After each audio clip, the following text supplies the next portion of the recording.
கடலூர் சிதம்பரத்தில் ஆருத்ரா தரிசன தேரோட்ட திருவிழா கோலாகலமாக நடைபெற்றுக் கொண்டிருக்கிறது. அண்மை செய்தியாக பார்த்துக் கொண்டிருக்கிறோம்.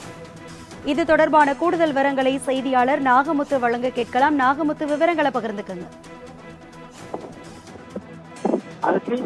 உலக புகழ்பெற்ற சிதம்பரம் நடராஜர் கோயில்ல ஆண்டுக்கு 2 திருவிழாக்கள் நடைபெறும். இந்த ஆண்டுக்கு 2 திருவிழாக்கள் நடைபெறுவது பாத்தீங்கன்னா உலக பிரசித்தி பெற்ற இந்த சிதம்பரம் நடராஜர் கோயில்ல தனி சிறப்பு. ஏனென்றால் மூலவரும் உற்சவரும் நடராஜரே என்பதனால இந்த ஆனி மாதத்துல நடக்கக்கூடிய ஆனி திருமஞ்சன விழாவும் மார்கழி மாதத்துல நடக்கக்கூடிய ஆருத்ரா தரிசன திருவிழாவும் வெகு விமர்சையாக நடைபெறும்.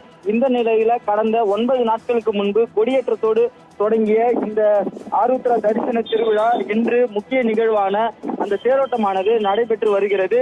குறிப்பாக பாத்தீங்கன்னா இந்த ஆருத்ரா தரிசன திருவிழாவில தேரோட்ட திருவிழாவை ஒட்டி பஞ்சமூர்த்திகள், அதாவது விநாயகர், முருகர், நடராஜர், சிவகாம சுந்தரி, சண்டிகேஸ்வரர் ஆகிய 5 சுவாமிகள் தனித்தனி தேர்கள்ல பக்தர்களுக்கு காட்சியளித்தனர். மேலும் பாத்தீங்கன்னா திரளான பக்தர்கள் தேரை வடம் பிடித்து இழுத்தனர். மேலும் இந்த தேரானது 5 தேர்களும் மாட வீதிகளின் வழியாக உலா இன்று மாலை இந்த தேர் தன் நிலையை அடையும். குறிப்பாக பாத்தீங்கன்னா ஆருத்ரா தரிசன திருவிழா என்பது நாளை மதியம் 3 மணி அளவில் நடைபெற உள்ளது. குறிப்பாக பாத்தீங்கன்னா கடந்த 2 நாட்களாக சிதம்பரம் நடராஜர் கோயில்ல பல்வேறு வதந்திகள் பரப்பப்பட்ட நிலையில அந்த கனக சபை மீது ஏறுவது தொடர்பாக பல புகார்கள் எழுந்த நிலையில பலத்த போலீஸ் பாதுகாப்போடு இந்த தேரோட்ட நிகழ்வானது நடைபெற்று வருகிறது.